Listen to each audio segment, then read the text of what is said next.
Saquon Barkley took over fantasy leagues in 2024. Jayden Daniels more than delivered on our selection as breakout player, and he carried Terry McLaurin to a career-best fantasy season. Should you expect more of the same in 2025 from those guys? Or is someone in that group set to bust? And what about the Cowboys and the Giants? Can they rebound from bad showings to deliver sneaky fantasy upside this season? We're breaking down every team in the NFC East in an all-new Draft Sharks podcast right now. It's the Draft Sharks.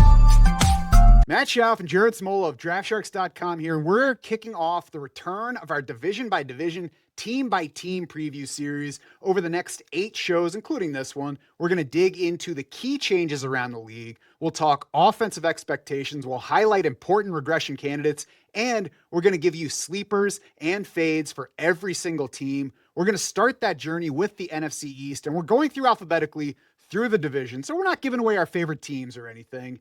That means the Dallas Cowboys are up first. It's an offense, Jared, that we've already talked up as intriguing on multiple episodes this offseason. So before we get into, again, the 2025 version, kick us off with a little info about last year's Cowboys. Yeah, I mean, we could talk about where the Cowboys finished over the course of the entire 2024 season, but I don't really think that's relevant. I think we want to look at how this team performed with a healthy Dak Prescott. That's why we're so excited about the potential value on this team, is that the offense was and will be so much better when Dak Prescott is healthy. So, in those first 8 games with Dak, the Cowboys, they only averaged 21.4 points per game. That would have ranked 21st on the season. But they averaged 336 yards per game. That would have been 13th. 65 plays per game with Dak Prescott would have been 5th. I think that's one of the reasons we're excited about this team, is the potential play volume. Cowboys were first in offensive pace, which is, seconds per snap with Dak Prescott. And in those Dak Prescott games, 66.7% pass rate would have easily led the league. And that was by design too. The Cowboys were 3rd in situation neutral pass rate with Dak Prescott, which sort of, strips out any impact that the scoreboard had on play calling. So this team wanted to be pass heavy when Dak Prescott was healthy last year. So that's what we are bringing over from last year. Now it's time for what's new this year. And the biggest thing is another factor that seems to be working in Dak Prescott's favor. Mike McCarthy is out as the head coach after 5 years. His replacement is elevated offensive coordinator Brian Schottenheimer, getting his first shot as an NFL head coach at age 51. Marty Schottenheimer's son, so been around coaching for a long time. He's got 14 years of his own as an NFL offensive coordinator, 2 in Dallas the past 2 years. He also spent 2018 to 20 with the Seahawks under Pete Carroll, 2012 to 14 with the Rams under Jeff Fisher, and then 2006 to 2011 with the Jets under both Eric Mangini and Rex Ryan.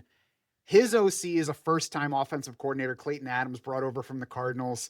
The passing game specialist is Ken Dorsey, who was offensive coordinator for the Browns last year. The Bills OC 2 years before that, both of those teams let him go. So we'll see if that's a positive or a negative. But Jared, the big one here is Brian Schottenheimer, who is familiar with Dak Prescott, and we see some positive in that elevation, right? For sure, and I think the Dak Prescott point is important too. I think Dallas, and Dak especially, has talked about just wanting continuity. I think Dak Prescott and Brian Schottenheimer like each other. I think it's a good relationship they have. So that's point 1. Point 2 is trying to figure out what kind of run-pass split this Cowboys team is going to have under Schottenheimer. We went in depth on this in the Coaching Changes podcast. You should definitely check that out. But Schottenheimer, overall, he has a run-leaning background, I'd say, if you look at all of his teams.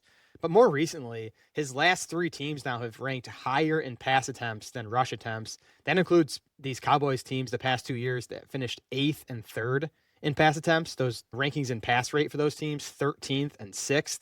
So Schottenheimer, with these Cowboys, with Dak Prescott in particular, has been a pass-leaning play caller. So that's what we're expecting as of now from the Cowboys. We have them projected for a 61.6% pass rate, which is one of the highest in the league, based on our projections. So we'll obviously continue to see what we hear out of Dallas about Schottenheimer's plans and everything. But we'll get into it too with this personnel. The Cowboys personnel is set up to be an offense that leans pass.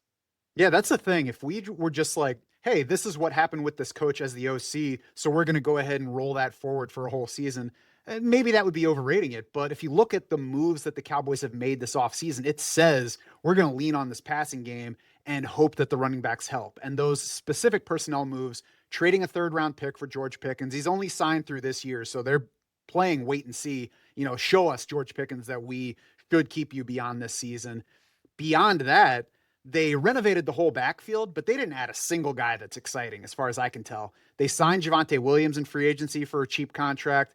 They signed Miles Sanders to a cheap contract in free agency. They spent a round 5 pick on Jayden Blue. They spent a round 7 pick on Phil Maffa. We can talk more about those players going forward, but that's really just a matter of collecting pieces and hoping that you can cobble together a backfield out of that rather than saying, here are some exciting guys and let's see who emerges.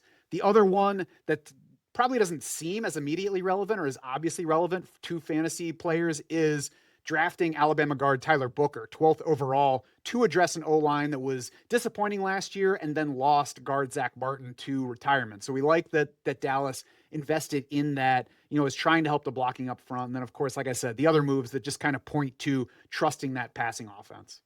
Yeah, this is no longer an elite offensive line like it was, during the prime Zeke Elliott years. But I think adding Booker to the group, it's not an offensive line that I'm worried about, right? I think it should at least be league average, maybe a chance to be like a top 10 unit. That backfield, it is a disgusting backfield. Javonte Williams and Miles Sanders were like 2 of the least efficient runners in the NFL. And I think the point you made, Matt, is important, that they just didn't invest barely anything in this backfield, right? Javonte Williams, 1 year, $3 million deal. Miles Sanders, 1 year, $1.3 million. Jayden Blue, round 5. Phil Maffa, round 7. A super cheap backfield. I think they're hoping they can cobble it together. They've already talked about wanting to have a committee. We'll get into, whether we're drafting any of these guys. But again, it's another reason we expect this to be a pass-centric offense.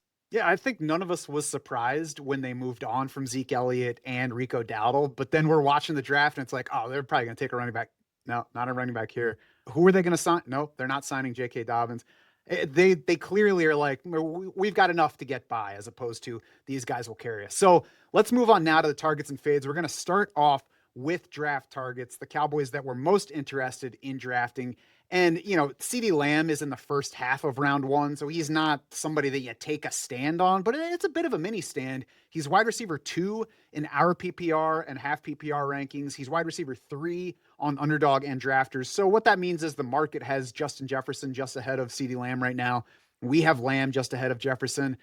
Doesn't mean that I would take Lamb 10 times out of 10 over Jefferson. I can't speak for you, Jared, but it does mean that I like Lamb a bit better. I think he's safer, and I think he has as much upside. Like, we don't have to say, I think he could lead the position in scoring. He did just 2 years ago. Yeah, it probably wouldn't be like a 10 out of 10 thing for me taking Lamb over Jefferson, but, maybe 7 or 8 times if we're talking about high volume drafting. And if I'm, in one big league I care about and I have that decision, I'm going CeeDee Lamb. And that's not to say I think CeeDee Lamb's a better wide receiver. I think, Justin Jefferson, to me, is probably the most talented wide receiver in the NFL, but CeeDee Lamb's really damn good as well. And to me, he gets the edge over Jefferson for 2 reasons. Team pass volume. Again, we at this point have Dallas projected for more plays and a higher pass rate than the Vikings. That just, makes the pie bigger for Lamb to eat from. And then just quarterback stability. I like J.J. McCarthy in Minnesota. I think he's going to be fine in that offense. But Dak Prescott, to me, is just such a more stable quarterback for CeeDee Lamb. We've seen these guys produce together. So that just makes Lamb the safer bet to me. And I think that the ceiling is similar as well. Like you said, Matt, Lamb led all wide receivers in PPR points per game in 2023. And last year with Dak Prescott, he was wide receiver 6 in PPR points per game, but the volume was basically the same, 10.5 targets per game for CeeDee Lamb in those Dak Prescott games last year. It was 10.6 targets per game in 2023. So he's just an excellent volume bet, a really good player, really efficient player. I'm taking him over Jefferson. I'm comfortable making that stand. And I think if you're like, yeah, but now he's got George Pickens there, I'm not sure he's going to be as safe a target bet.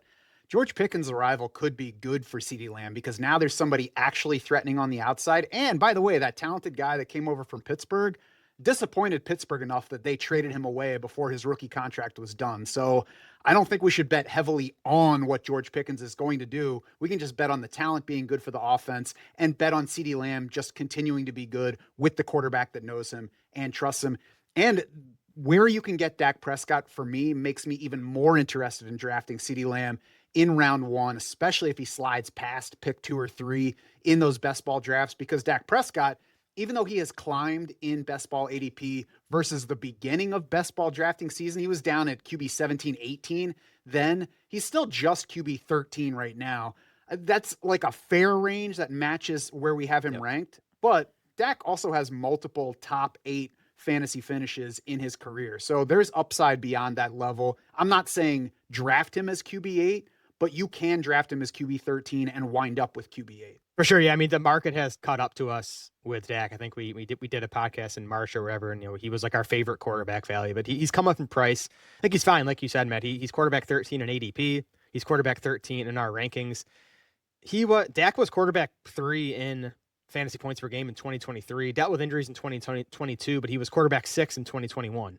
So, 2 of the previous 3 seasons before last year, he was a top 6 fantasy quarterback. As we said, we're expecting volume to be on Dak Prescott's side. And to me, I mean, George Pickens gives Dak his best wide receiver duo since at least 2021 when he had CD Lamb and Amari Cooper. So a lot of things to like about Dak. I will say there are some reasons to be wary, and for some reasons that, like, I'm not going to push him above where we have him ranked at this point. Dak Prescott last year, career worst PFF passing grade, career worst adjusted completion rate. His completion rate and yards per attempt were his worst mark since 2017. He also ran for a career low 6.8 rushing yards per game. He used to be someone we could count on for more rushing.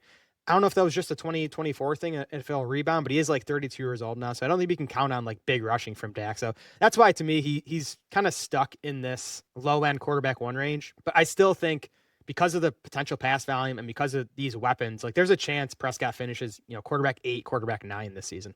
Yeah, I think for best ball purposes, he's more interesting because of stacking. I think redraft, he's the guy that you can say, I can wait on quarterback because Dak's going to be there at QB13. I can even wait until the rest of my league has somebody. And if I take Dak as the 13th quarterback off the board, I can insure him later. And maybe I just wind up with somebody that I can start pretty much every week of the season and feel pretty good about it. We'll talk about George Pickens in a minute, Jared, but I know that you like Jake Ferguson as a draft value. I do, yeah. And obviously, Pickens' arrival kind of caps Ferguson's ultimate volume ceiling, right? Like, before Pickens arrived, and when it was CD Lamb and nothing else, like, I thought there was a chance Ferguson kind of like sneakily would finish the year as like a top 5 tight end in terms of targets. I think that potential is gone at this point. I still think he's going to be a good value bet because, again, we think this is going to be one of the pass heavier offenses in the NFL. And then behind CD Lamb and George Pickens, there's still nothing. It's a bad wide receiver group behind those two. So to me, Jake Ferguson is going to be the clear number 3 target in this passing game. He was tight end 10 in PPR points per game with Dak last year. He was tight end 10 in PPR points per game in 2023. And even, I mean, let's look at his box score last year: 59 catches, 0 touchdowns. That alone, like, kind of gives you a buying opportunity. He would have finished a lot higher had he scored at a normal rate. So I'm obviously less excited about Ferguson post George Pickens trade, but I think if you're looking for like a low end tight end 1, especially in lineup setting leagues, that's just going to be steady, give you like 4 catches a game, I think Ferguson can give us that. Yeah, George Pickens' arrival definitely cuts into the ultimate target ceiling, but it also should improve the quality of the overall offense, which in turn should increase scoring chances for everybody. That's especially good for tight end because that's a position where we care specifically about those touchdowns, even a little bit more than that target volume. I agree with you that earlier in the offseason, I was like, I'm definitely taking Jake Ferguson here because if he makes it to the season as Dallas's number 2 target, he could be a top 5 tight end in targets. Even now, though, I think he could still wind up inside the top 12 just because of, still good target volume, but also better scoring chances. We have him at tight end 13 in our rankings. He's tight end 17 on both Underdog and Drafters. So, not a dramatic value. You got to add Jake Ferguson, but somebody that's good to target in that range if you're not sure what to take when you're on the clock. George Pickens, he's kind of in between target and fade for me, Jared. Wide receiver 28 in best ball ADP, wide receiver 30 in our half PPR ranks. I think both of those are fair. I'm not anti George Pickens. I'm not targeting him. Do you have any stronger take on him than that? I'm more in than out on Pickens. I mean, for starters, I just think the guy's good. I mean, I know he has issues. I think a lot of the best wide receivers are a little crazy. So I think if Dallas can figure out a way to manage it, I think it'll be okay. George Pickens coming off career highs last year in target share, 24.6% target share, even in a weak Steelers receiving core. I think it's encouraging that he drew that type of volume. Career best PFF receiving grade for Pickens last year, career best yards per route run. He's actually been over 2 yards per route run in 2 straight seasons now. That's kind of like a good benchmark of like really quality wide receivers being over 2 yards per route. And Pickens has done it in 2 straight seasons now. The other reason I like him, I like his fit with Dak Prescott. We know Pickens is a downfield receiver. He has a career 13.7 yard average target depth. CeeDee Lamb is not. He does more of the short stuff. So I think these guys fit well together. But with Pickens especially, Dak Prescott has consistently been one of the better deep passers in the NFL. You just look at his finish in PFF deep passing grade over the last 5 seasons, starting in 2020, 12th, 7th, 14th, 7th, and 7th. So, maybe not elite, but he's consistently been an above average deep passer. I think it's going to fit well with Pickens. And again, Pickens is like the only top option in this passing game that does do a lot of damage downfield. So I think he's going to just, kind of control that area of the field. And I think he's going to have some big games this year. Yeah, I like that he and CeeDee Lamb complement each other talent-wise. I like that we have the quarterback that we believe in. I like that we have a George Pickens that has to be motivated this year. That seems like one of his main issues a lot of times is motivation. He's in a contract year. He's either going to get a big new contract from Dallas, a big new contract on the open market, or he's going to get a disappointing contract for a talented wide receiver of his age. So he should be motivated to put it all together this year. We'll see where that goes. But yeah, I'm certainly not out on him. I especially like him in best ball. And, even if I don't have CeeDee Lamb, I'll take George Pickens and stack him with Dak Prescott there. And I'm not ruling out George Pickens for lineup setting leagues either. On the fade side, it's really that whole backfield. And let me preface it by saying all these guys are going at a range where they're fine. You're not going to kill yourself you're not going to kill your team by taking the 40th running back off the board and having him not work out. That's where Javonte Williams is right now.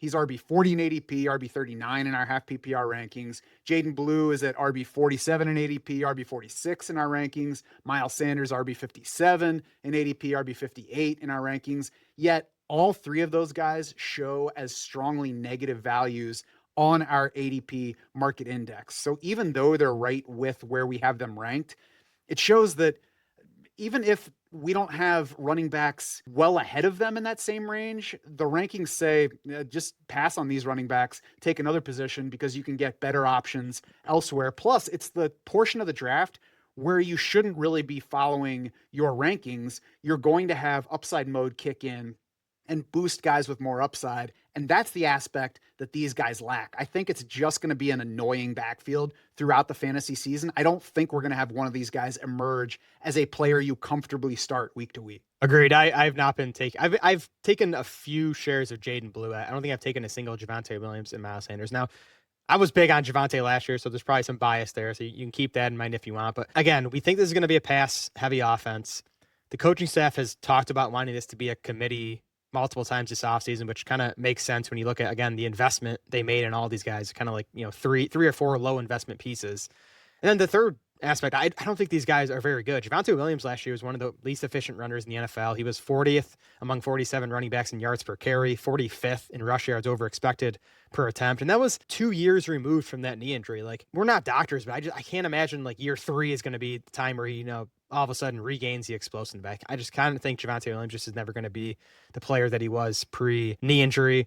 Miles Sanders was just as bad as Javonte Williams last year. He's actually been really bad for the last 2 years now. 3.5 yards per carry over the last 2 years combined. There's nothing exciting about Miles Sanders. Jayden Blue is the one, there's at least some upside you can point to just because, he's a young, explosive player. He ran the sub 4.4 at the combine. He did catch 42 balls at Texas last year, 8.8 yards per catch, 6 touchdowns. He's a really good receiving back, but he never led Texas in carries. Even last year, his busiest year on the ground, just 8.9 carries per game. He's only 196 pounds. Again, he was a 5th round pick. It's the 14th running back off the board. So even like Blue's upside case, I think, is like 10 carries per game in most of the pass catching, which would be good. That would give him a chance at RB3 value, maybe even a little better. He'd be a profitable pick at ADP. But I don't think there's like league winning potential with Jayden Blue. So I'll take some shots at him, but he's not a prime target for me.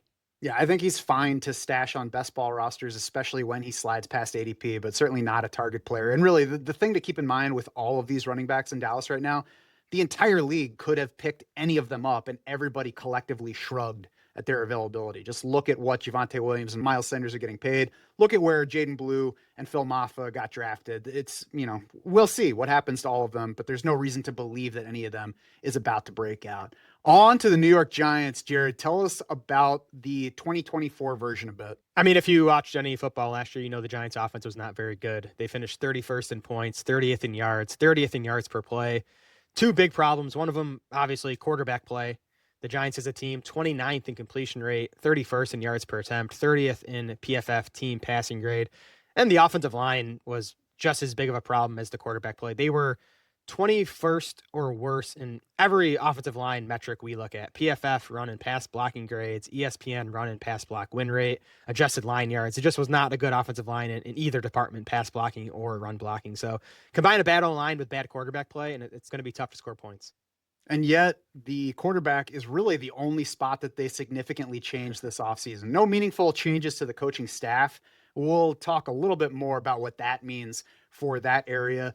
The big change was at quarterback, total rebuild. They signed Jameis Winston first, then they signed Russell Wilson. Then, of course, they traded second and third rounders this year, as well as a third rounder next year to be able to take Jackson Dart with the 25th overall pick in this draft. That's a range of the draft where there have been a lot of misses. There have been a few hits. We've talked about how we like Jackson Dart's upside. He combines the downfield passing with the rushing upside. And I think the one factor that's working for him this year that could be different from other failures in that range and earlier in the first round, where there are certainly misses as well.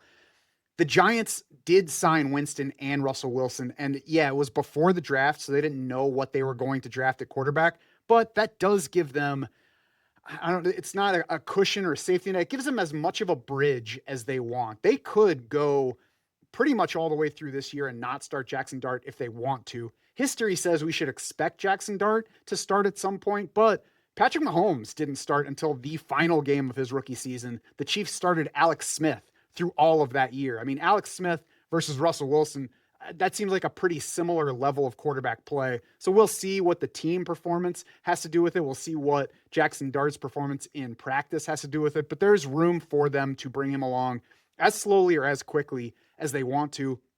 Otherwise, no changes on that offensive line that you just said was not particularly good last year. The biggest other addition, around 4 running back, Cam Scatterbo, who we'll also talk about in a few minutes. And just going back to quarterback quick, like the Giants have said that Dart needs to learn a lot, and they kind of want this to be a redshirt year for him. We hear teams say that all the time about, any quarterback drafted outside the top 8 or whatever, So I think we'll see Dart at some point this season, but I also think Russell Wilson and even Jameis Winston, like they're good enough to hold down the fort for most of the season. So I actually think we'll see all 3 guys at some point this year. And it's not going to help any of them that, like you said, Matt, the offensive line didn't get any notable additions. They're going to hope to get a healthier season from their left tackle, Andrew Thomas, who has missed 18 games over the past 2 seasons. He's like the only quality player on the O-line. So we'll see what happens there. And then, with the coaching staff, Brian Dable, head coach, Mike Kafka, OC, are back. Play calling is going to shift back to Mike Kafka, though, according to multiple reports. Dable has called plays the last 2 seasons now. Kafka called plays for this team in 2022, which was the first season that Dable and Kafka were in New York. That was actually the Giants' best and run-heaviest offense across Dable's 3 seasons. That team finished 18th in points.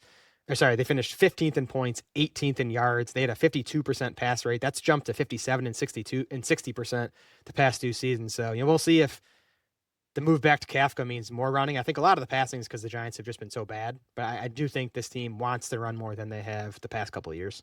Yeah, and I think maybe the most interesting thing about the coaching staff and GM Joe Schoen, both Dable and Schoen are probably on the hottest of seats around the league. So we've got this roster that's not built to contend right now. It's like just good enough where you could see them surprise at like 9-8, 10-7, especially because of the talent on defense. But it's definitely not built to contend right now. So then you've got these coaches, the coach and the GM, who have to be playing for their contracts. It's going to be interesting to watch to see how that impacts the decisions at quarterback. We'll move on to player targets now, though, and similar to what we said with CeeDee Lamb, Malik Neighbors is going in the middle of round 1, so you don't take a big stand on him unless you're saying that you're not drafting him. If you look at our rankings versus ADP, it looks like we might dislike him a little bit versus the market.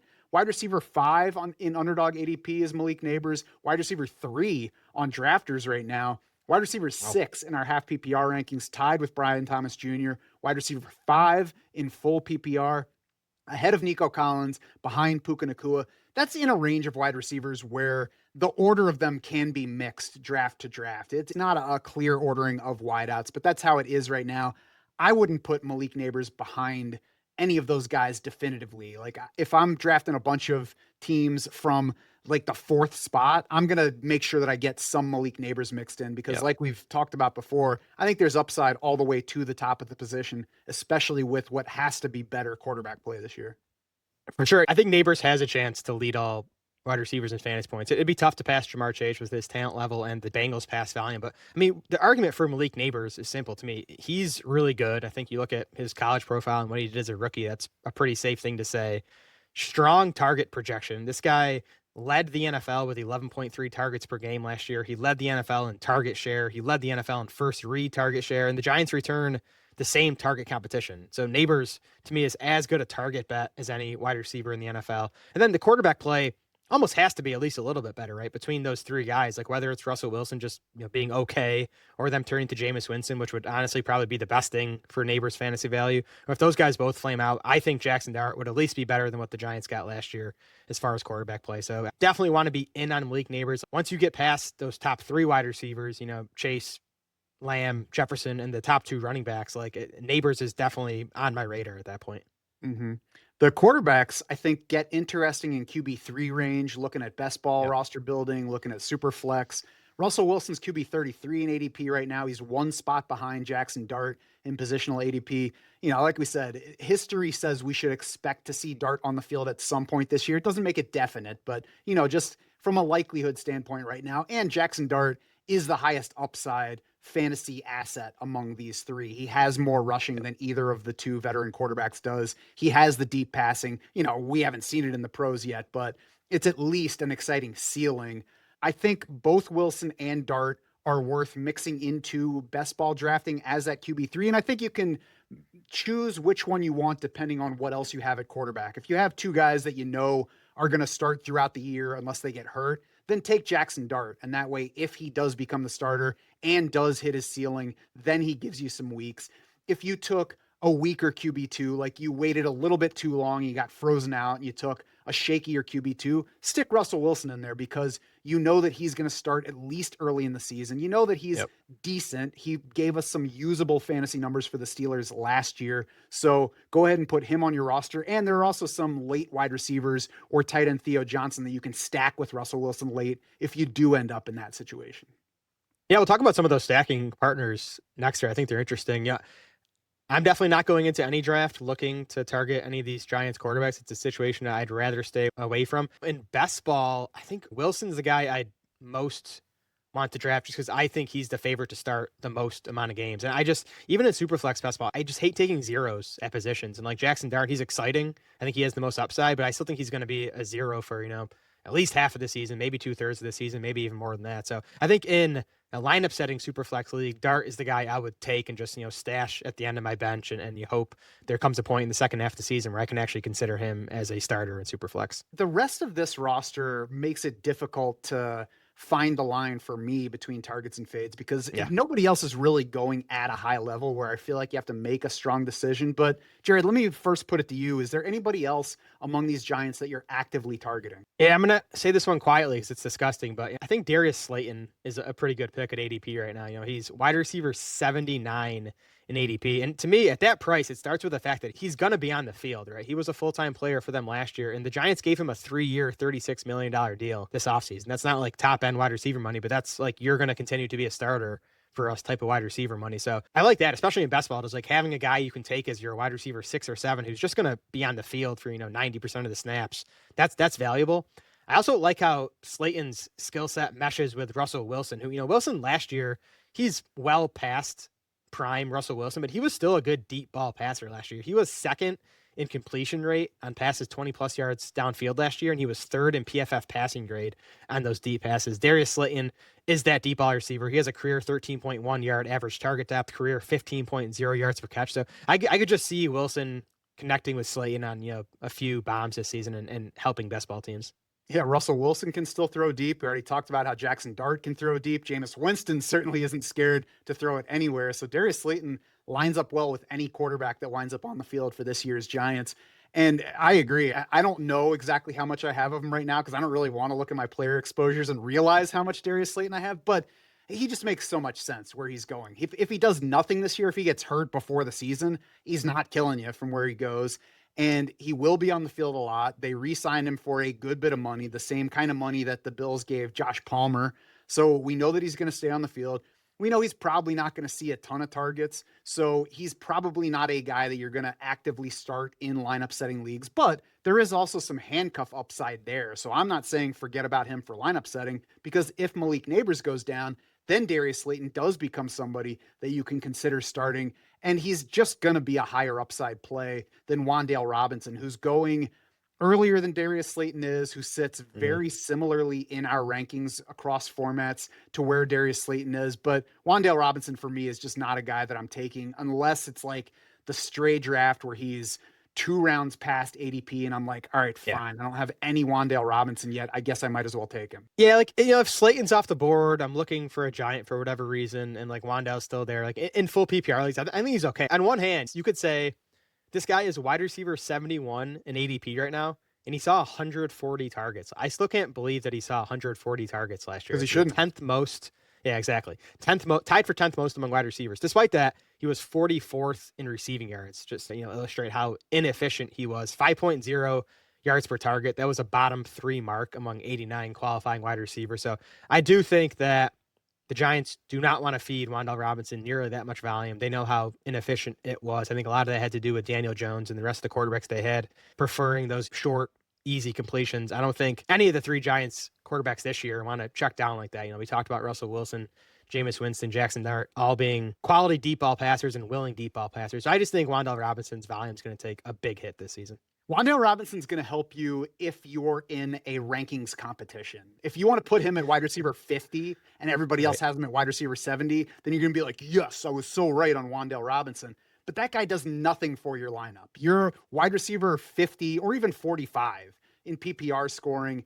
The way that he scores points is not winning you a thing. So that's like fake upside. If you look back at it at the end of the year, it's not the kind that you want to target in your draft. I want to throw out one more Giants receiver, and it's a very tiny, very small share kind of thing. But if you do have Russell Wilson or Jackson Dart already on your roster, and especially Russell Wilson, and you're looking at that last round and you're like, who can I take that's going to be different from all the rest of these rosters just in case something happens? This gives me an edge over everybody else. Jalen Hyatt is interesting because Russell Wilson came in and immediately, reportedly, said to Jalen Hyatt, I want to get you going this year because I don't think you got used enough last year. So that might not be up to Russell Wilson. There might be absolutely nothing to it. And Jalen Hyatt is not a good bet for fantasy production. But at the very end of a best ball draft, if you're looking for a differentiator for like a week that nobody else has, I think Jalen Hyatt's interesting. Yeah, he was an intriguing prospect. Now he's done, next to nothing through his first 2 seasons, so that hurts. He's obviously behind Malik Neighbors, and I think he's behind Darius Slayton because of the contract that Slayton got. And Wan'Dale Robinson kind of is locked in as a slot guy, so I think Hyatt probably needs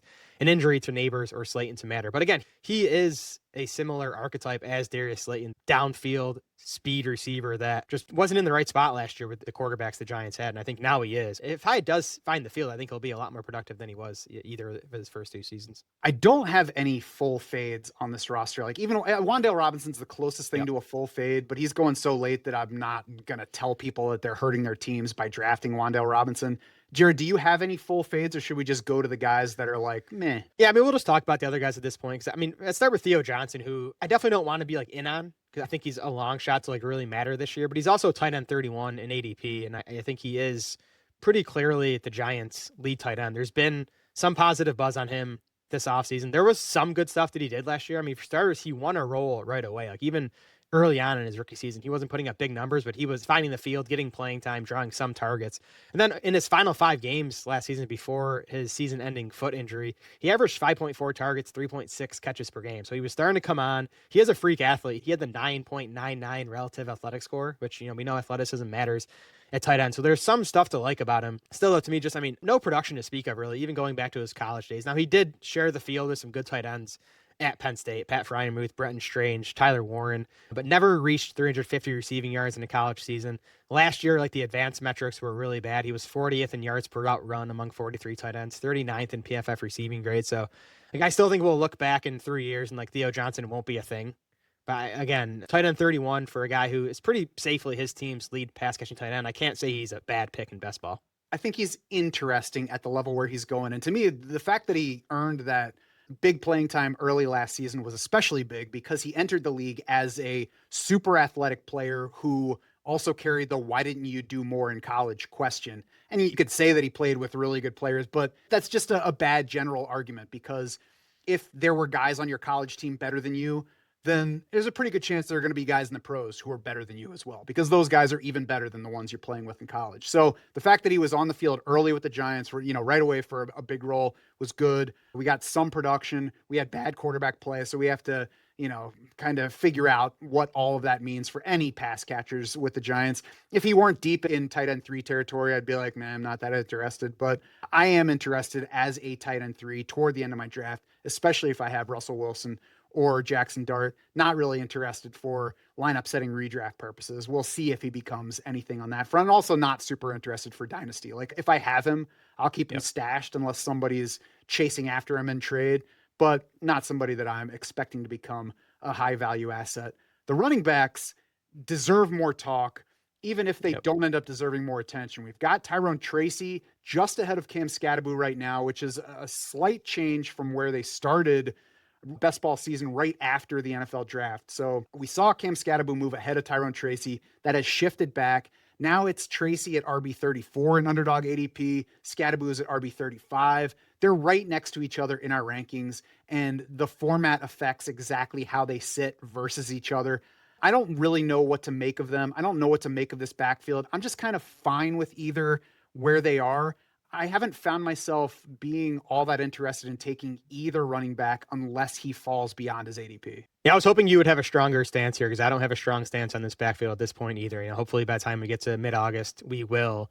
If I'm taking one of them, I'd rather take Scatterbo. I just think his ceiling's higher. Listen to how the Giants coaching staff has talked about him. They've talked up his ability on passing downs, which he was good in college. And Tyron Tracy was a former wide receiver, so he can get it done on passing downs. But I think they like Scatterbo's pass protection along with the pass catching ability. I also think Scatterbo is probably, just based on size, the better bet to handle the goal line work. So I think Scatterbo has a chance to handle goal line work and most of the pass catching duties. That would obviously make him the better fantasy bet. The thing for me here, though, is like we said, this is not going to be a good offense.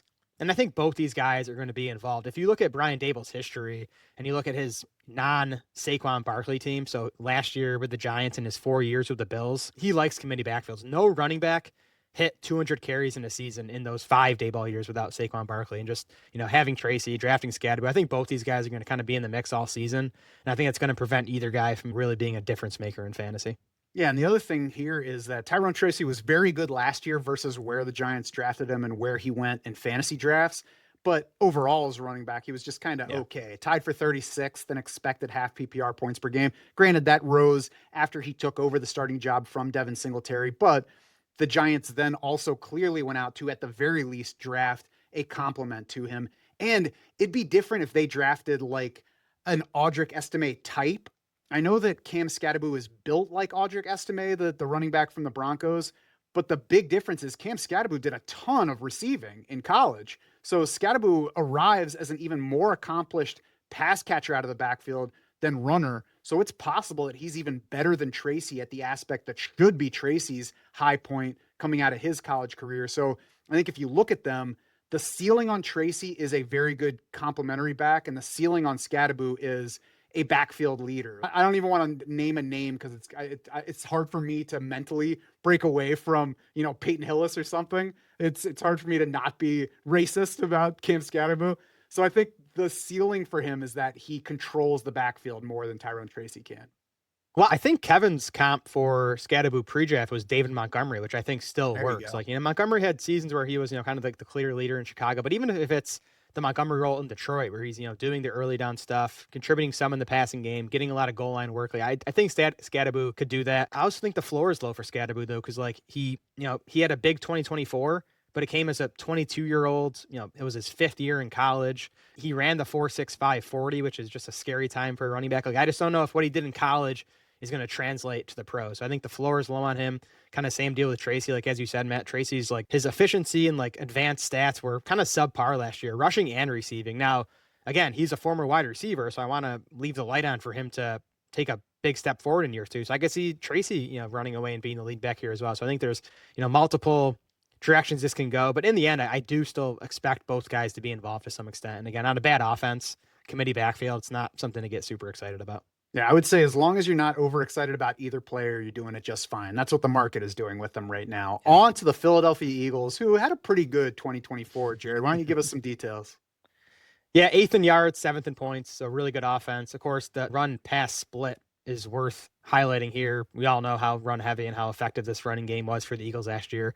But just put some numbers to it. They were first in the NFL in rush attempts, second in rushing yards, second in rushing touchdowns. They were dead last in the NFL in pass attempts, 29th in passing yards, 12th in passing touchdowns. The run heaviness was partly by design. And you have Jalen Hurts and you have Saquon Barkley. You should be a run-leaning offense. The Eagles were 32nd in neutral pass rate, 31st in pass rate over expected. So again, that stuff kind of aims to take out any game script related stuff and just what did this offense want to do? And they were a run heavy offense. But as we have alluded to in other podcasts so far this offseason, the fact that the Eagles went 14-3 and, just were winning in so many games that pushed them further towards the run. I mean, just to illustrate that, they had a 47.6% neutral pass rate. It dropped to 44.3% actual pass rate. So, basically 3 percentage points further towards the run just because they were winning so many games. Yeah. So I think the takeaway is this is going to be one of the league's run heavier offenses, but it's also likely to be a little bit less run heavy, at least versus last year. And there's potential for a significant swing. Another aspect of last year's run pass split is they had only 4 games where A.J. Brown, Devontae Smith, and Dallas Goedert were all healthy. And it's a pretty shallow pass offense. They're not plugging in guys that are anywhere near as good when those players are injured. So those are significant changes when they're down. What's new for this year is not a whole lot. They lost their offensive coordinator, Kellen Moore, to the head job in New Orleans, but he was only there for 2024. And this will be Nick Sirianni's 5th season as the head coach. So they've had more time without Kellen Moore as the OC than they've had with him. The next biggest change would be letting right guard Mekhi Becton walk for a big free agent contract. They plugged in Tyler Steen, who was a 3rd-round pick in 2023, played 399 snaps last year. So he has played some. They clearly liked him enough to make him a 3rd-round pick. And that's one thing that these Eagles have done very well is see where the holes are going to be. They know that they can't sign everybody. So they get insurance on hand and then they plug those holes when they come up. Yeah, I mean, impressive continuity for this Eagles team, considering they just won the Super Bowl. A lot of times we see, teams coming off a Super Bowl win just, for cap reasons or whatever, have to lose some key pieces. The Eagles did not, like you said, Matt, 4 or 5 O-line starters back, Jalen Hurts back, Saquon Barkley back. Their top 6 target getters from last year are all back. I mean, they lost Kenneth Gainwell to the Steelers. That's about it as far as skill position players go. Yeah. I mean, the coaching change will be interesting, losing Kellen Moore. I think Kellen Moore is excellent. We'll talk about him when we get to the Saints portion of this preview podcast series. But Kevin Patullo, the new OC, he is going to call plays for starters. It's going to be his first time calling plays. But, this is another case of the Eagles looking for continuity. Patullo has worked under Sirianni, going back to Sirianni's Colts days in 2018. And Patullo was the wide receivers coach under Sirianni, then the passing game coordinator under Sirianni in Philadelphia. So some uncertainty as far as, what Patullo is going to mean for the play calling. But again, I think the big key here is the Eagles don't want to change anything from what they did last year, which is obviously a smart decision. Yeah, and then like you said, there's continuity with those two coaching together. There's continuity with Jalen Hurts being with Nick Sirianni. Nick Sirianni's been there for the past 4 years, the 5th year here. So certainly not an aspect that I'm going to worry about heading in. Player targets. Let's start by passing over the highest profile Eagle in 2025 drafts for now. We'll certainly address him in a few minutes, but Jalen Hurts to me is the first target here. QB4 on Underdog, QB4 on Drafters. Also QB4 in our rankings right now, but tied with Josh Allen in 3D value, certainly close among that top group of 4 quarterbacks that we've addressed. And I just wrote up Jalen Hurts in our list of underrated players that got posted over the weekend. So you can find him mentioned with the other top 3 quarterbacks in that elite tier, plus 10 other players written up in that list of underrated. We don't have Jalen Hurts higher in the QB rankings, but that whole group of 4 is going later than it should. And Hurts is a half round behind the 3rd guy in ADP, Jayden Daniels. And if you just look at everybody's numbers from last year, it's the kind of thing that seems to make sense.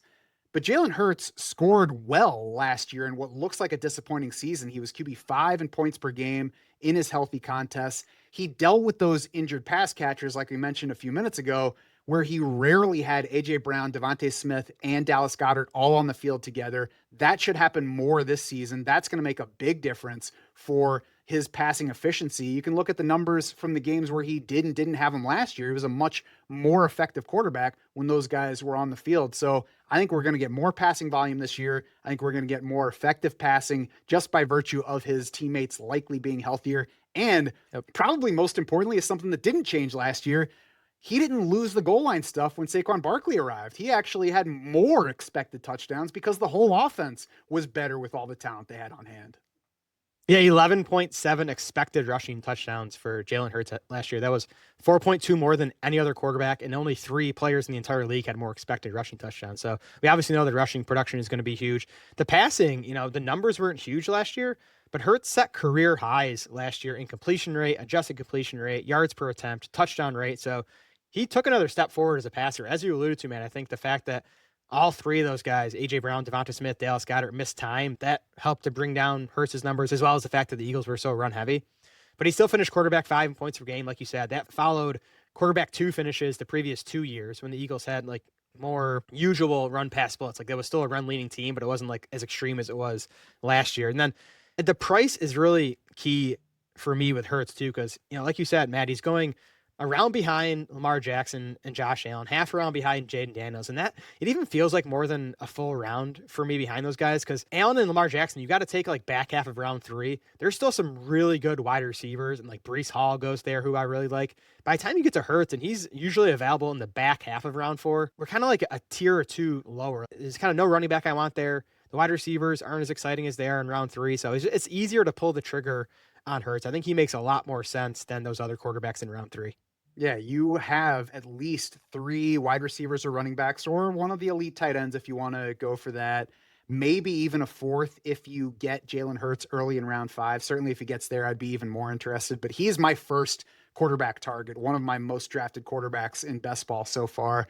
And I love the value on his top receiver, A.J. Brown, wide receiver 10 in Underdog and Drafters ADP, wide receiver 9 in our PPR ranks, wide receiver 8 in our half PPR and non-PPR rankings. Of course, the more scoring that you give to receptions, you get a little bit of a ding on A.J. Brown for that offense that's going to be among the run heaviest in the league. But we see very high target share for A.J. Brown year after year, and we see very efficient performance on the catches he does get. Touchdown rate, yards per catch. He and his quarterback are experienced together. They're both very good. They just keep delivering. I think especially now during primary best ball season, you can say, I don't trust A.J. Brown as a weekly starter in lineup setting. I still think you're wrong for a second-round wide receiver, but especially now, I think A.J. Brown should be a few spots higher in ADP than he is. Yeah, I mean, the fact that A.J. Brown finished wide receiver 12 in points per game last year with the Eagles throwing easily the fewest passes in the NFL, that's super impressive. That's as impressive as what any wide receiver did in fantasy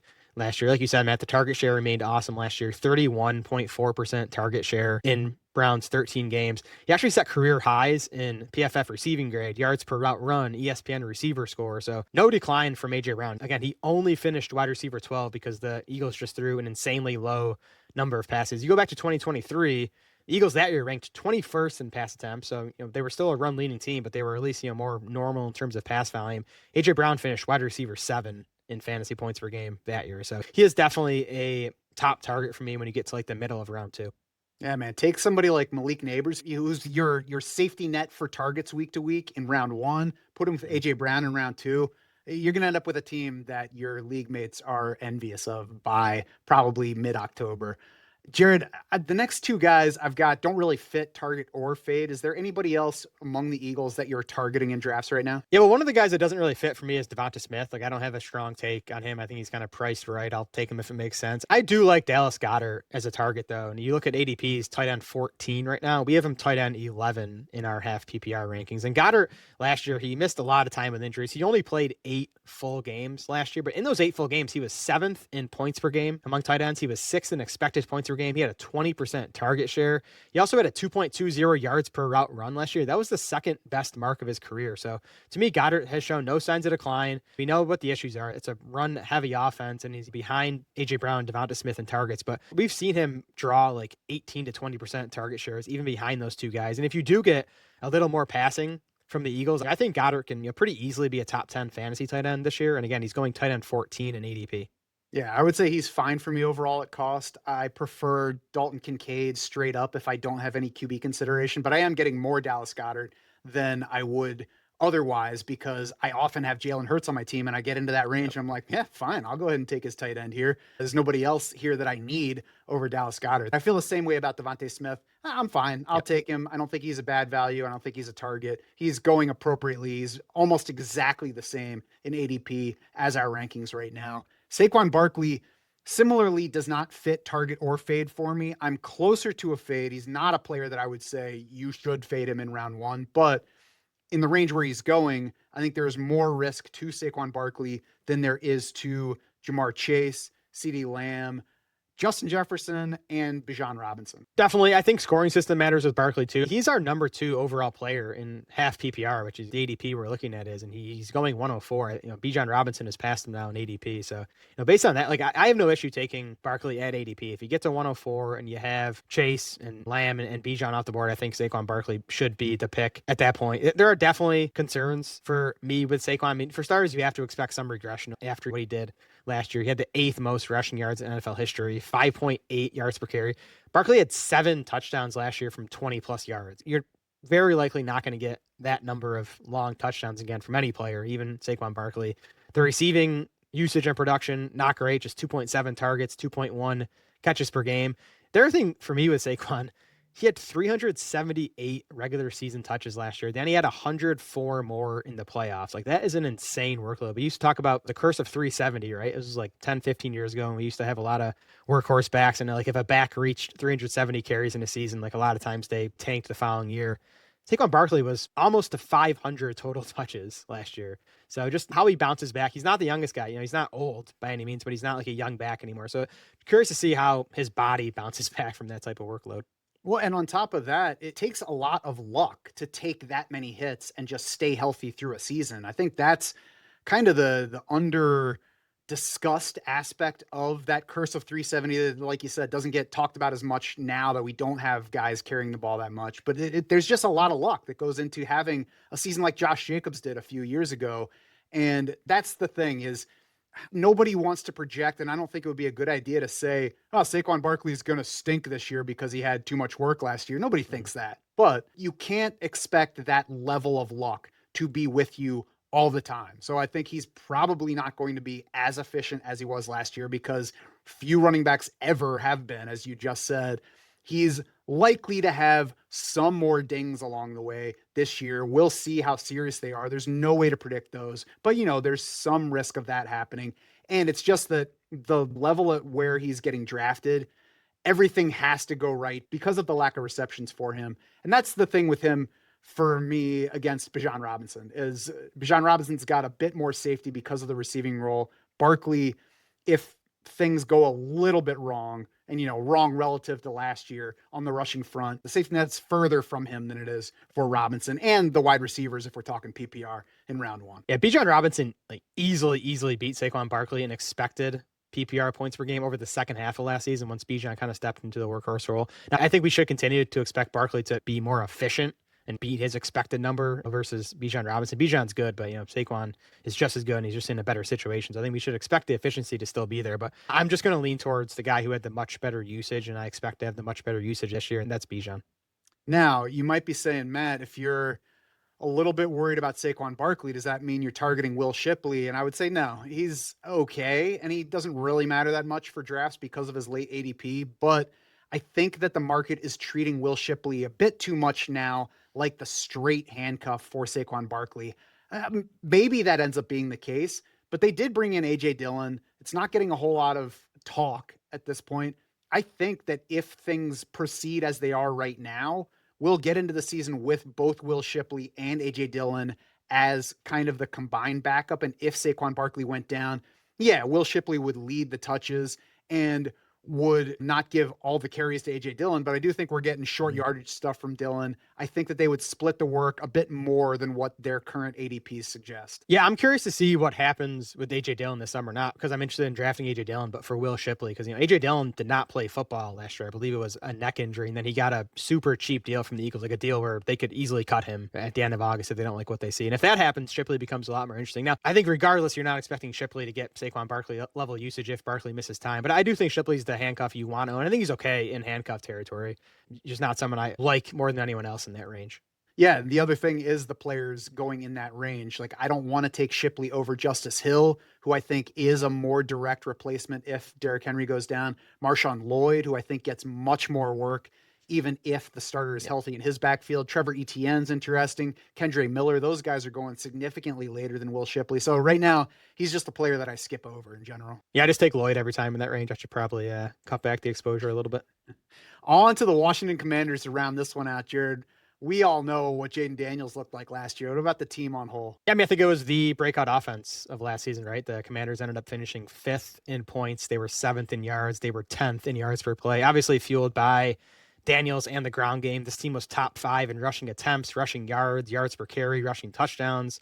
They were a run-leading offense. Obviously, they finished 27th in pass rate, 28th in neutral pass rate. They were 9th in pass rate over expected. Kind of surprising to see them that high. Maybe that points to chance for more passing this season, which I think we'll get anyways just in Jayden Daniels' second season. Not to say we expect this to become a pass-heavy offense, but I think expecting some more passing in 2025 is smart. And then the last note here, actually one of the reasons we liked Jayden Daniels last year was just Cliff Kingsbury and the pace his offenses play at. They've consistently been fast, consistently high in total offensive plays, and we got that last year. The Commanders last year, they were 12th in pace, they were 7th in neutral pace, and they finished 5th in total plays.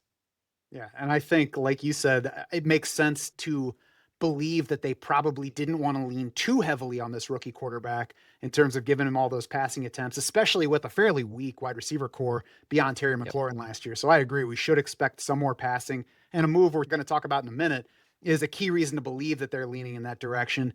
Probably the biggest change for this offense from a real football standpoint is the offensive line, because they went out and changed out both offensive tackles. They traded a package of draft picks to the Texans for left tackle Laramie Tunsil, who's been among the best at that position for his career. Then they spent the 29th pick overall on Josh Connerly to play right tackle. We'll see exactly what those moves mean for both of those positions, but it's at the very least good to see the team invest in those spots in an offensive line that was not good enough last year to help protect the quarterback that definitely was good enough. Fantasy-wise, the big move, obviously, was trading for Deebo Samuel. They gave up just a 5th-round pick to get Deebo, but the Commanders also guaranteed Deebo's $17 million salary for this year, plus added incentive. So they're paying him plenty. That shows that they want him to be a primary member of this offense. Still, Deebo Samuel's a tough projection, and I know that nobody knows that better than my projections guru on the show here with me, but just like a brief look at what's coming with Deebo, he has 1 year among his 6 that he actually reached 100 targets in the NFL. He has never averaged 5 catches per game for a season, despite playing in the league's most efficient passing offense throughout his career so far. He has just 1 season of 60-plus receiving yards per game. That was also the only season in which Deebo has reached 900 yards to this point, has yet to play in an offense that's not piloted by Kyle Shanahan, entering his age 29 season this year. So that's still good range for wide receivers in general, no matter what archetype you're looking at in the aging curve research that helps to power our dynasty rankings. All archetypes at wide receiver give us 90+% of peak production on average in that age 29 season. So we shouldn't worry about Deebo because of age. But Deebo's different. He also has 202 NFL carries behind him. So he comes in with that level of wear that most wide receivers don't at any point in their careers. Jared, what are we doing with this? Well, yeah, and you didn't even mention the fact that he had pneumonia in the middle of last season, which is something we don't usually have to consider when we're projecting players. So he is a tough projection. I'll save my thoughts on Deebo for when we get to the targets and fade section because spoiled. He's a target for me, and I'll talk about why when we get there. I just want to go back to Laramie Tunsil quick, 'cause I just think he is a massive addition for this offense that really has, I think, at least in fantasy circles, flown under the radar more than it should. Because like you said, Matt, Commanders O-line was not good last year. They were 22nd in PFF pass blocking grade, 25th in run blocking grade. Laramie Tunsil, who I think by all accounts is like a top 5 left tackle in the NFL, he's going to be replacing the Brandon Coleman, Cornelius Lucas platoon that the Commanders used last year.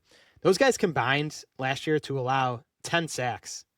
Tunsil has never allowed more than 5 sacks in a season, and he's played like 7 or 8 years now. So just a huge upgrade for this ascending offense, this ascending quarterback. I think it was a perfect move for the Commanders to make, and I think Tunsil is going to help this Commanders offense take even another step forward in 2025. Cornelius Lucas doesn't even sound like the 2024 tackle for Washington. That's like, hey, who's the winningest coach in the history of the Philadelphia Athletics? Oh, that was Cornelius Lucas. You all remember him. Definite upgrades on the offensive line. We're looking forward to it. I want to jump into the target section now and hear why Deebo Samuel is a target for you in drafts. For starters, it is the pneumonia thing. And if you look at his numbers, I think it's safe to say the pneumonia played a factor. The extent of it is the tough thing to figure out. Pre-pneumonia, Samuel played 5 games and he was as efficient as ever. 10.5 yards per target, really strong number. 2.19 yards per route, really strong number pre-pneumonia.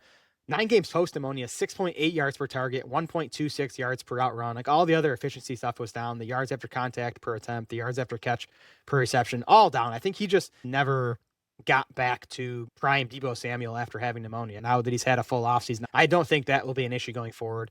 I really like Deebo Samuel's fit in this offense. Cliff Kingsbury, throughout his entire career, his passing game, he gets made fun of for the horizontal raid stuff, a lot of short passes, looking for run after catch opportunities.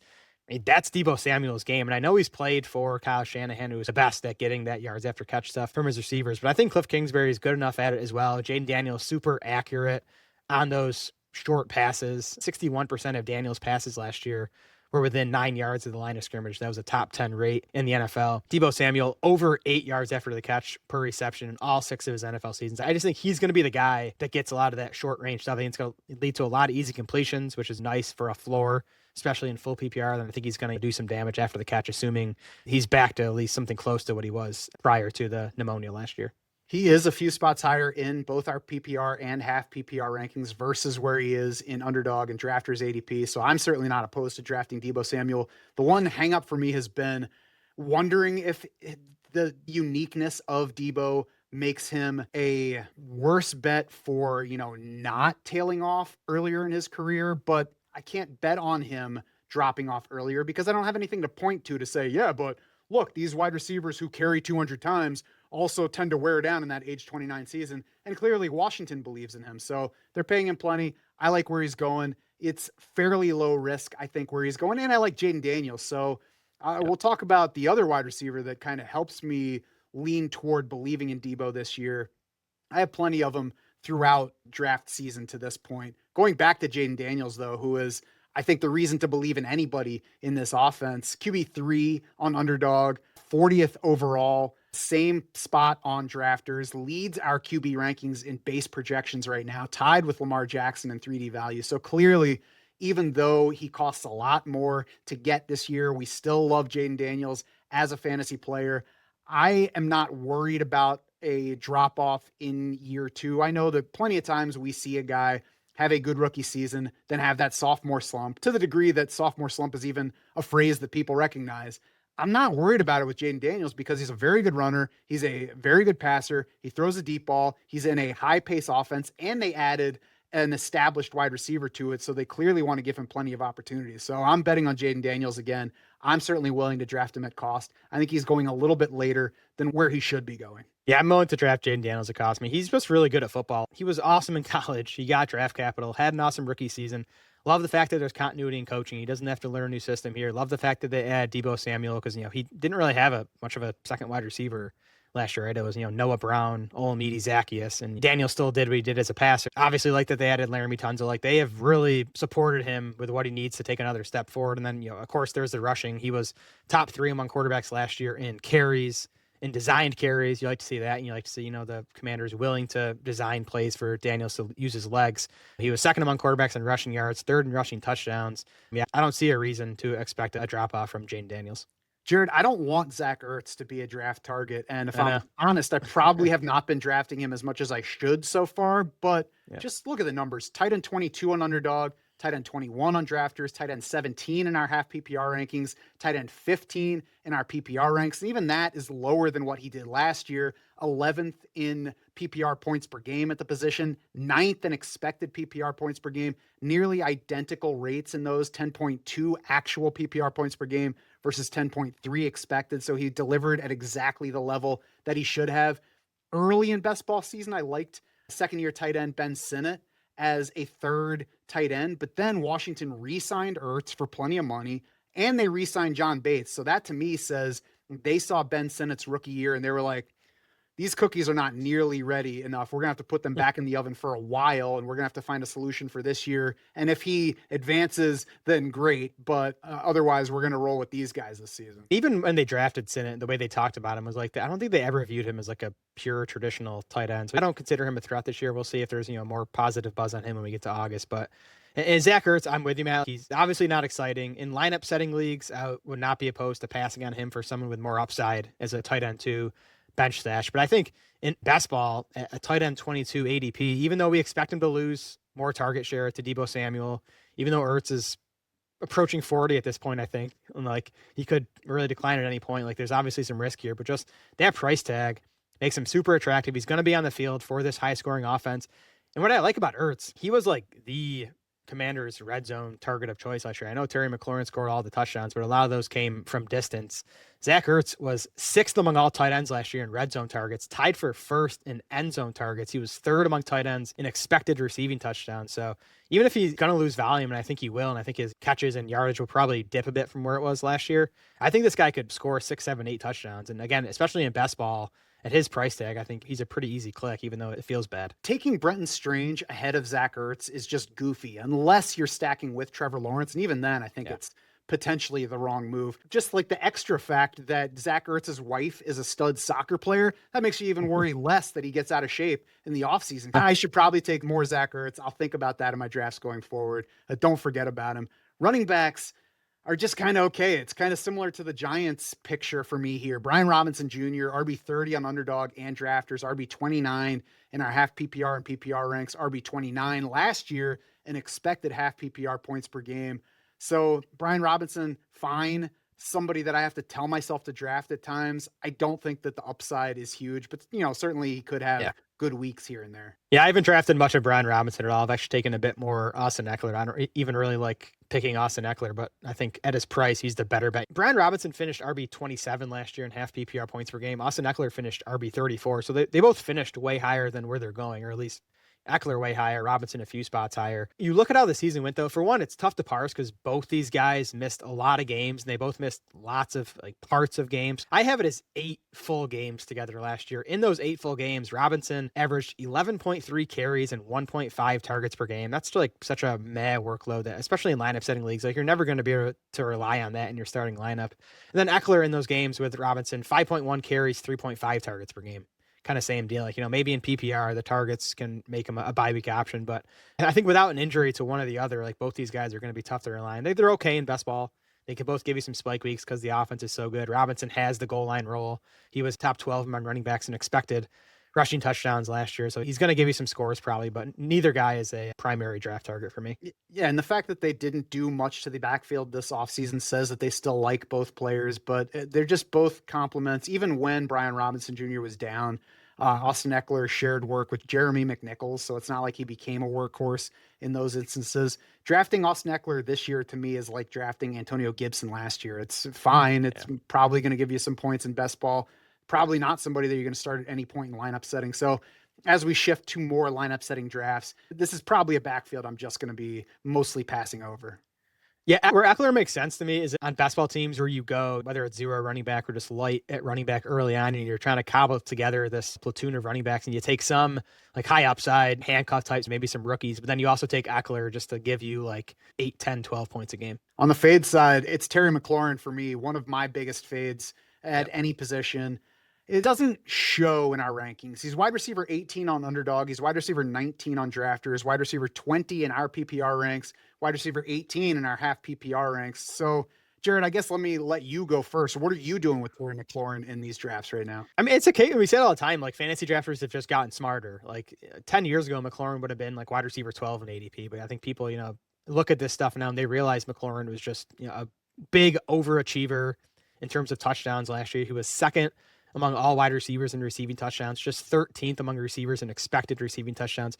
McLaurin scored 5.3 more touchdowns than expected just based on his usage. That was the biggest difference at the position. So I think for starters, we're expecting touchdown regression. And then I think, even his targets could decline in 2024 with the arrival of Deebo Samuel. And even, McLaurin, you look at his career, he's just never been a target dominator. He's been like 21, 22, 23% of the targets. And I think, with Deebo arriving, there's no reason to expect that to change in 2025. But again, where McLaurin's going, he probably shouldn't be a full-on fade. I think the regression is priced in enough. But I'm with you, Matt. He's still not a guy I've taken much of. If I have Jayden Daniels, I would just rather wait like 3-4 rounds and take Deebo Samuel. There are very few guys that I'm full fading, but Terry McLaurin is pretty close to it. And I agree that his draft position is more fair than it might have been a few years ago, but I still think it's too high. And I honestly think that we have him ranked too high.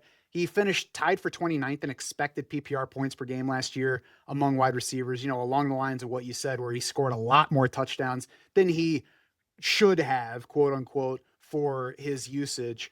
We have him projected this year 32nd among wide receivers in targets right now. No injury adjustments yet, like giving guys missed games. We knocked the TD projection this year down versus what he did last year in terms of touchdown rate, where we're at 10.4% right now. He was well above that last year, but even our rate is still well above what his career rate was entering last season. That was at 6.6%. Now, maybe 10.4% is totally fair. Maybe he does end up there this year, but maybe it's also too high and he's going to dip below 10%. And I think that's especially important when you look at the range in which he's getting drafted. Like Jackson Smith and Jigba, for example, is going right next to him in drafts. I think JSN, even though he's another player I'm not excited about, I think he's a safer bet than Terry McLaurin for that target share that's really going to carry my weekly lineup. And, then the touchdown aspect is the one that's unpredictable that I don't know about. So I'd rather take the guy that I can rely on more to get the ball. And if we look at other guys going around McLaurin, he is just ahead of Mike Evans and DJ Moore. Terry McLaurin's 2024 is 1 year's worth of what Mike Evans has been doing his entire career. So I'm going to bet on Mike Evans, giving me those touchdowns above expected. DJ Moore, I've talked about on more than enough shows already. I'm a big fan of DJ Moore, and he's given us plenty of seasons of production with bad quarterback play so far. So I'm not clicking Terry McLaurin ahead of either of those guys. Then if we look behind them, DK Metcalf is about a round behind McLaurin. We've got Jamison Williams and Devontae Smith behind that. We've got Jalen Waddle nearly 2 rounds later. I mentioned JSN in that same range. So on one hand, you could say, well, take them both. I don't want to. I already have a wide receiver or two from the first couple of rounds before I'm even considering Terry McLaurin. So I'm not worried about what I'm going to miss by not taking McLaurin at wide receiver 18. Yeah, all fair. I mean, if we look back at the end of the season and McLaurin's, wide receiver 30 in PPR points, it would not surprise me if even like Deebo Samuel out-targeted McLaurin this season. I think that's within the range of outcomes. I will say I'm comfortable betting on above average efficiency from McLaurin. How many years did we say if McLaurin just had a quarterback? Because he would put up good numbers and pretty good efficiency with crappy quarterback play. Now we finally got a good quarterback, and I think Jayden Daniels plus Terry McLaurin is going to give us above average efficiency. He is going to need it, though, because I think, as you said, Matt, what did we have him like 32nd among receivers and targets? So we are projecting that above average efficiency even to just get him where he is in the ranks now. Yeah, to me, McLaurin is similar to Ladd McConkey, where I'm like, I really want to bet on that guy, but the market just likes him too much, so I'm going to let the market have him. Fair. You can find deep dives like this on every single team in our preview articles on the site right now. The Saints went up most recently, more getting added nearly every day. And of course, you can check our rankings for any format to see where we project all these players. That, of course, includes your league's specific format if you sync your team at draftsharks.com, and check the ADP market index pages that we've referenced multiple times throughout this show. You can see how we value each player versus his actual market price. No matter what you're looking for in fantasy draft season, Draft Sharks is ready to be your unfair advantage.